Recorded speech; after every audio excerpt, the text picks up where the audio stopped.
Okay, so continuing on to talk about sorting, we'll talk about probably the most famous sorting algorithm. It actually has the name QuickSort because there were a number of sorting algorithms came out, and then they analyzed them all compared to each other, and it looks like this one works possibly the best. So it got the name QuickSort. So it kind of gives you an idea that it's a fast algorithm. So anyway, the way the algorithm basically works, this is pseudocode for the algorithm, these are equal signs. So the algorithm takes an array and then it partitions the array into two parts. So it basically picks a random variable in your array. We're going to let that variable be the pivot. We'll call that the pivot value.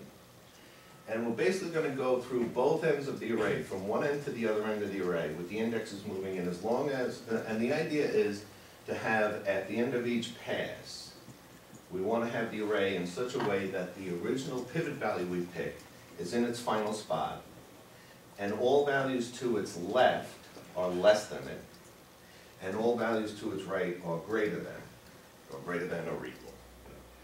So then the idea is to put indexes at each end and then say, if the value on the left is less than the pivot, then keep searching until you find one bigger than the pivot. And the value on the right we make smaller and smaller until it's pointing to a value that is less than the pivot. And then we want to take those two values and swap them and then keep moving the indexes in until we meet the final spot. When we hit the final spot, then we put the pivot in that spot. So we just keep, we run through one row of indexes, run through the other one, then we swap the values and we try again. We'll just keep going like that. Okay, so that's a routine called partition. This is a routine that will basically take your array and cut it into three pieces actually. The pivot in its correct spot, all the values less than the pivot, all the values greater than the pivot. And then we just want to, after that step is done, we want to call QuickSort on itself. So this is the overall QuickSort algorithm. It's calling the routine partition, which we just saw on the other slide. And we're basically calling QuickSort on the array, and we're going from, we're doing a partition, and then that gives us a value, and then we go from P, the beginning index, to the value we got back, and then Q plus 1 to the end of the array, and call QuickSort on both ends of the array. So this is the QuickSort algorithm. It's calling partition. What partition does again is it randomly picks one of the values, moves all the values, puts indexes on each end and has them move inward, swapping values that are less than or greater than the pivot, so the pivot finally gets to its final spot. And then we call QuickSort on both halves of that array. Okay. Okay, so now in the worst case scenario, what is the worst case for the running time of pivot, or the running time of QuickSort? So the worst case scenario is when every time you pick a pivot, it's one of the extreme values. It's either the smallest value or the greatest value. And then what you end up doing is you start pivoting all the points on the other side. So after each pass, all you've really done is put one number in its correct spot, and now you have an array of n minus 1 that you have to start over again and sort. So if that happened in the worst case, our running time would actually be, the running time would be the time to run the algorithm. We have to have the index go all the way to the end of the array, which is an order n operation. You know, an operation that takes time proportional to n. And then you have to start the entire algorithm over again with a new array. When you call QuickSort on each side, one side has no elements and one side has elements of size n minus 1. So this would be the recurrence equation of QuickSort in the worst case. So QuickSort in the worst case would do this over and over and over. How many theta n operations would there be? It would be n of them. So we'd have n operations that have time proportional to n. So in the worst case, QuickSort runs n squared, which is not good. But the good news is that shouldn't happen too often. If n was 1,000,000, the chances you'll pick the lowest number or highest numbers, there's only 2 values, so it'd be 2 out of 1,000,000. So hopefully that doesn't happen that often. What's the best case scenario for QuickSort? So the best case scenario for QuickSort is when you partition the array perfectly in half. Right? You pick the number that ends up in dead center of the algorithm. So at that point, its recurrence equation would be exactly like merge sort. We would have an operation of time proportional to n. That's putting the 2 pointers, at the 2 indexes at each end, moving in with an occasional swap. And the number of steps till they meet in the middle would be proportional to n. Then we would take the array on the left side and the array on the right side of the pivot, which is now in the dead center. And we would call QuickSort again with n divided by 2, actually n divided by 2 minus 1 inputs, and we would do that 2 times. And we know from merge sort that gives us, you know, if we wrote out the recurrence equation or used the master's theorem, we'd find out that QuickSort in the best case has a running time of n log n, n log base 2 of n, actually. Okay, so what is the average case for QuickSort?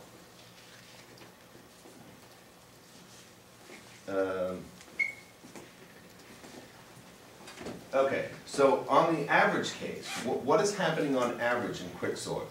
When we divide the array up into 2 parts, like the left part and the right part, how big is the average, how big are the 2 pieces on average?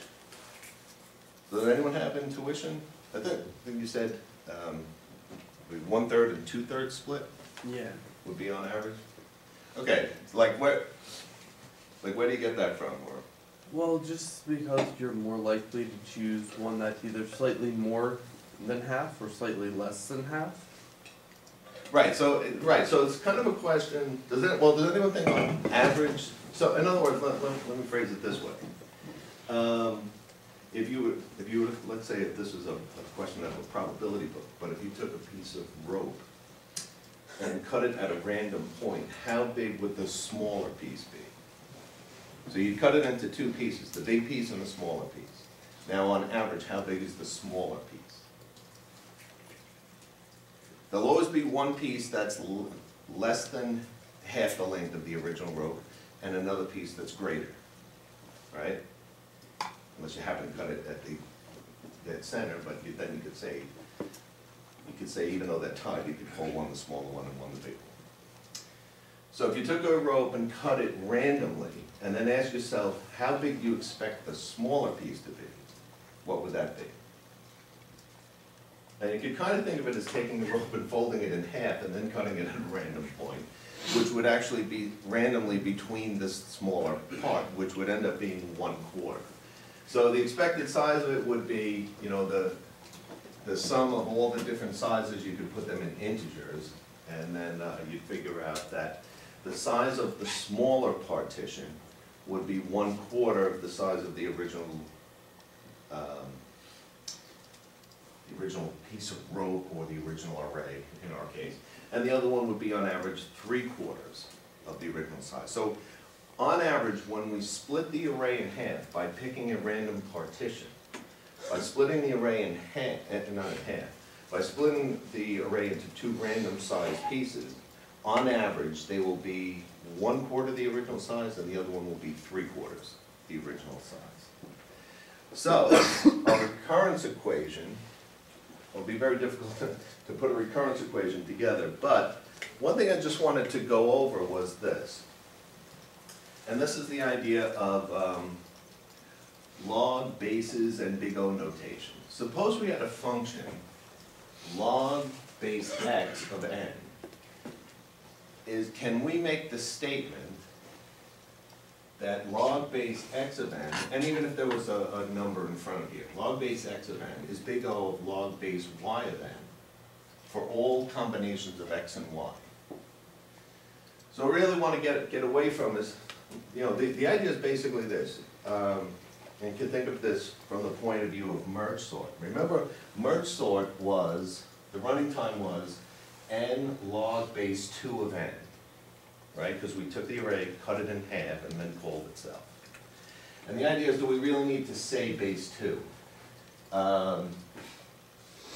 If we were to take, for example, merge sort and cut the array not into 2 parts, but cut it into 3 parts, sort the 3 parts and merge the 3 parts together, would that make the algorithm faster? Because it would now be n log base 3 of it, instead of n log base 2 of it. Could that make the algorithm faster? And this is an argument, or give us a better, is there a difference between log base 2 of n and log base 3 of n and log base 4 of n? So this is an argument that's saying no, they actually end up coming out the same. The base is not going to matter. So for example, if you have a function called log, log base x of n, is it always true that it's big O of log base y of n for all combinations of x and y? Well, there's 3 cases. There's the case where x and y, the bases equal each other. So if they equal each other, we would choose the constant equals 1 and n not equals 1, so that it would always be true. Case 2 is where x is bigger than y. If x is bigger than y, for example, if this was base 4, log base 4 of n is big O of log base 2 of n, well, log base 4 of n will come out to be a smaller number than log base 2, so we could just put a constant of 1, and this will always be bigger than that, right? So the case that might not always work is when x is smaller than y. Let's say, for example, this is log base 2 of n is big O of log base 4 of n.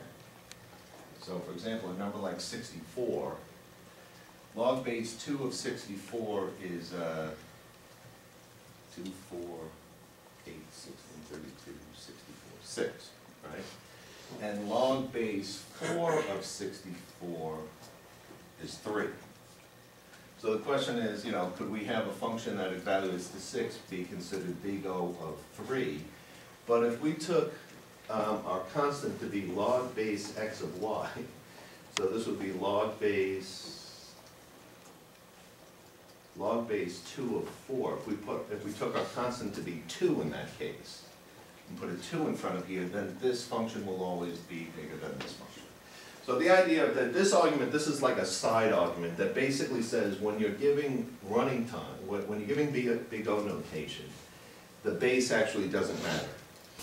So splitting the array into 2 or 3 or 4 is going to end up coming out the same, as far as big O notation is concerned.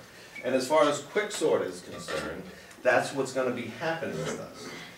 So if we were to visually look at how much work QuickSort is doing, it's basically taking the entire array, and after one pass, after time proportional to n, after one pass, we've cut the array, on average, into 2 pieces. One piece is 1/4 of the original array, and the other one is 3/4 of the original array. Then we call QuickSort on this piece, and we call QuickSort on this piece. Right? So it's not like merge sort where it's calling on 2 halves. It's, on average, calling it on a 1/4 and a 3/4 piece. Then for this call, this breaks this piece into 1/4 and 3/4. And this big piece gets cut into 1/4 and 3/4. And you keep making calls until the pieces get so small they become size 1 and it stops. So the amount of work of the algorithm is really kind of add up all this area. So it's n times another n times another n times pretty close to an n times, something still proportional to n until you hit the end. But how many layers is this? If it always split the array in half, this would be log base 2 of n. That's how many layers it would be. But it's not splitting the array in half. It's splitting it into like a 1/3 and a 1/4 and 3/4. So this is actually going a little bit longer. So it's basically a little bit of a different base. The base might be 4/3. But it's a slightly different base than base 2. But effectively, based on the argument of the last slide, it doesn't really matter. The algorithm still runs. In the average case, it will run with a running time of n log n. Just the base won't be 2. It'll be slightly different base. Okay. Okay, so then the argument about correctness of an algorithm. The correctness of an algorithm is to demonstrate that the algorithm will work for every set of inputs you give it. And one of the ways to do that is inductively, is to show that it can sort an array of size 1, and then show if it can sort an array of size n, it could also, I'm sorry, if it can sort an array of size n, it could also sort an array of size n plus 1, the next size. And then it would be true. If it's true for 1, it's true for 2, and if it's true for 2, it's true for 3, and so on, off to infinity. So I mean, yeah, you could read the slides, and like I said, it's in the course notes, but the idea is basically that if the array was size 1, what would happen? We would pick one element, being the pivot, and then we'd go through the whole array looking for everything smaller than or less than it, and then when we're done, it would be sorted, but it would be one element, so it would be sorted immediately. If the array was size 2, what would happen? One element would be the pivot, the other one would be the put on the left of it or the right of it. And then we would call QuickSort on that element, which is now size 1, and that would sort correctly. Okay, and what if the element was size, what if the array was size 3? Well, if the array was size 3, there's 3 different pivots we could pick. The pivot could be the element on the left, and the other 2 would be on the right, and we just said arrays of size 2 can be sorted. We could pick the pivot in the middle, which would leave an array on the left side and an array on the right side, and arrays of size 1 could be sorted. And the pivot could be the highest number, which would leave us an array of size 2 on the left side, which we said can be sorted. And if we just let n run off to infinity, we can make the argument that this will work every time. Okay. Okay, so that's talking about using QuickSort to sort an array. And then there happens to be a side fact about this algorithm. It has a side behavior to it. And the idea is what we'll call the kth ordered statistic. So this would be if you had an array, let's say you had an array of 1,000,000 elements, and you wanted to know which element, if the array was completely sorted, which element goes into a particular spot, like the 100,000 element, which one would go there? Or maybe a simple example, you have an array of size 10 and you want to know if the array was sorted, what goes in slot 3? A particular number, k. So you could say, what goes in slot 3 if all the elements were sorted? Well, one way we can solve that is we can sort the whole array using any of our sorting algorithms, right? Like insertion sort or quick sort, merge sort. We can use any of our sorting algorithms and then ask ourselves, after everything's been sorted, what's in slot number 3?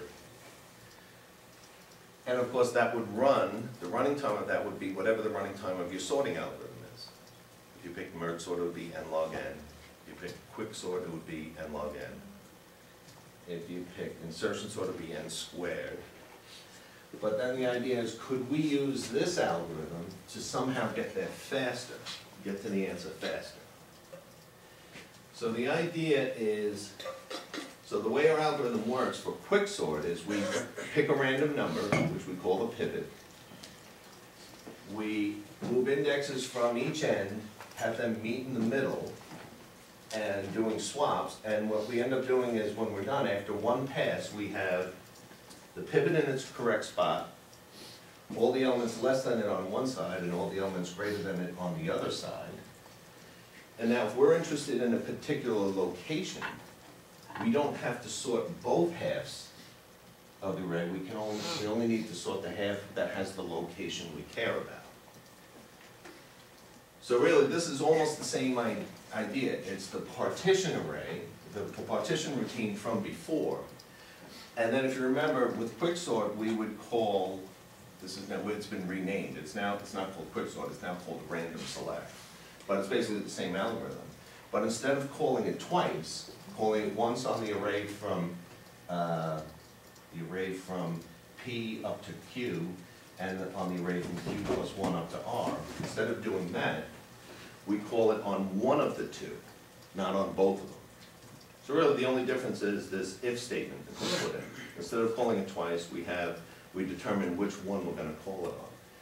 And then we just keep sorting until we hit the number we care about.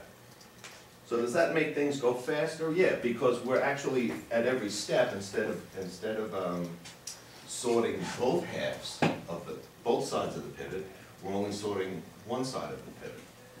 So how does that help us? I mean, obviously, we can see it makes the algorithm run faster, but does it make it run, like a lot faster? So now the thing is this: on average, if we use this modified version of QuickSort to find the kth order statistic, then how much work are we going to do? Well, how big is the average piece that we're going to care about? Right? So here's what we're doing. We're using basically the idea of QuickSort. We pick a variable, we pick a value, use that as the pivot. That breaks our array into two pieces. On average, a 1/4 piece and a 3/4 piece. And what's the probability the number we're looking for is in the 1/4 piece, and what's the probability the number we're looking for is in the 3/4 piece? Well, 1/4 of the time it's going to be in the 1/4 piece, and 3/4 of the time it's going to be in the 3/4 piece. Right? Usually the number we're looking for is going to be in the bigger piece. So on average, the size of the piece we're going to sort in the next step is going to be 10/16 of the current size. So maybe I should have wrote out the recurrence equation, but the recurrence equation would have been T of n equals, not 2T of n, but 1T of n, T of 10/16 of n, plus an operation of order n. And then we would just end up summing up this thing. So it'd be the sum of 10/16 raised to the I, for I equals 1 to n. So, and this ends up being proportional to n, not n log n. So we can actually find the kth order statistic without sorting the whole array by using a modified version of QuickSort. So again, just as a recap, QuickSort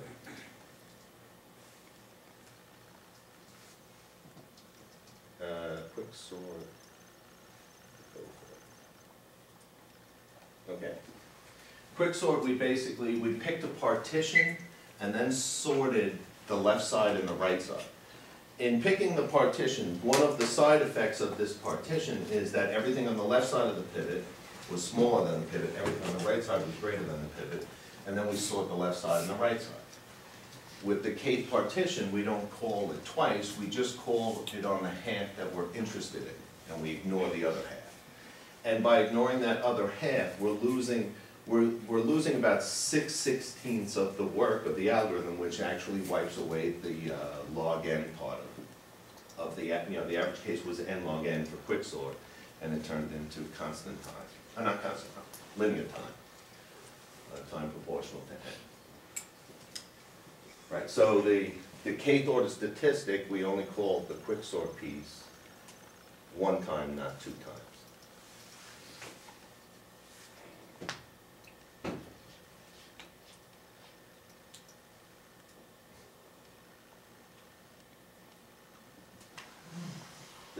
This part. The difference here is we're saying if the thing we are looking for is less than I, call it on this piece, otherwise call it on the other piece.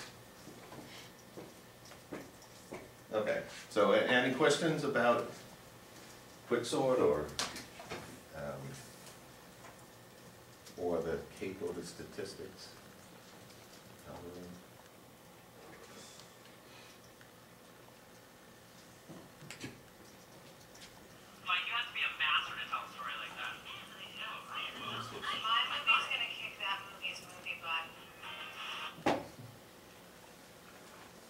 someone put a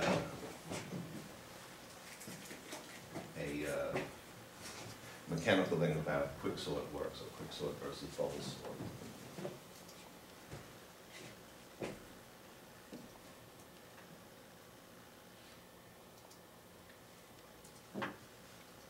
So bubble sort is very much like insertion sort, in that you put one thing in its final spot.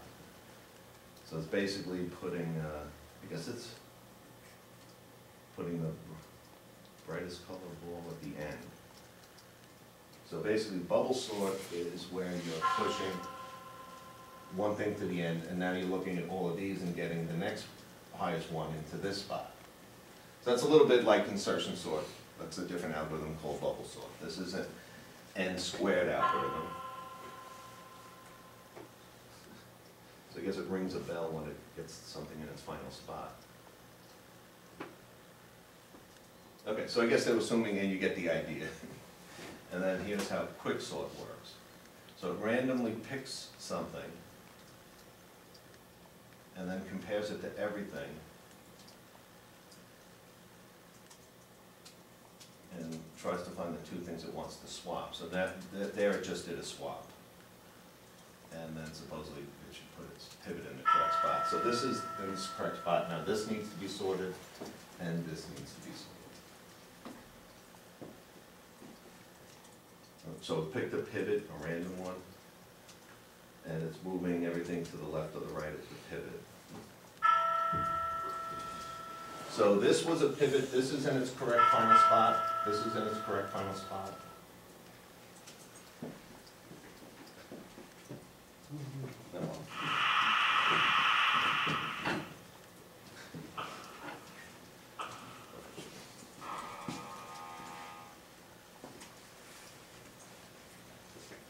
There's competition, bubble sort and QuickSort.